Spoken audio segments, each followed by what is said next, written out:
YCP ప్రభుత్వంలో సమాజ వనరుల దోపిడీ జరుగుతోందని జనసేన నేత బుద్ధా ప్రసాద్ విమర్శించారు. వైసీపీ పాలనలో అభివృద్ధి కానరాకపోవడంతో రాష్ట్రంలో నిరుద్యోగం పెరిగిందని ఆయన ఆరోపించారు. రాష్ట్రంలో నోరెత్తితే కష్టాలు చెప్పుకోలేని పరిస్థితి, స్వేచ్ఛగా జీవించే పరిస్థితి లేదన్నారు.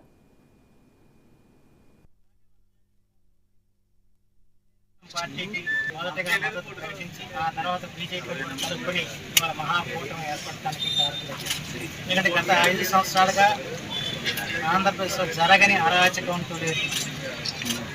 అన్ని వ్యవస్థలు కూడా వాళ్ళ సర్వనాశనం పరిస్థితి.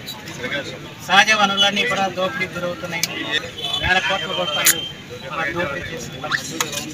అభివృద్ధి అన్నది ఎక్కడ కూడా కానరాని స్థితి. నిరుద్యోగం రోజు రోజుకు పెరిగిపోయిన పరిస్థితి. ఈ పరిస్థితుల్లో ఈ రాష్ట్రాన్ని ఏ విధంగా మనం గట్టెక్కించాలంటే అందరం కలిసి కూటమి ఏర్పడి పోటీ చేయాలని చెప్పిన పరిస్థితులు. ఈ రోజున పవన్ కళ్యాణ్ గారు నాకు చిరపరిచితులు. ఎందుకంటే తెలుగు భాష పరిరక్షణ కోసం మేము చేస్తున్న కృషికి మాకు వెనుకనుగా నిలిచిన వారు కూడా మన నుడి మన నది పేరిట భాషని పరిరక్షించుకోవాలి, అలాగే మన నదులను కూడా సంరక్షించుకోవాలి. నేను వారికి కానీ నాకు కానీ కొన్ని వారి అభిప్రాయాలతో నాకు చాలా ఎక్కువ. దాంట్లో ప్రత్యేకించి ఏంటంటే ఆయన సమాజం గురించి ఆలోచించింది. కేవలం వాళ్ళ రాజకీయాలంటే పదవుల కోసం ఆలోచించే పరిస్థితి తప్ప వేరే కనపడదు. కానీ సమాజాన్ని సంస్కరించాలి, సమాజంలో రావాలి. సమాజంలో ఉన్న ప్రజలందరూ కూడా కుల మత భేదాలు లేకుండా అందరూ కూడా కలిసి జీవించాలని. అందువల్ల మా ఇరువురికి కూడా భావాల విషయంలో ఎప్పుడూ సారీకృత ఉంది. ఎందుకంటే ఆయన కేవలం ఓట్ల కోసం రాజకీయం చేస్తున్నారు.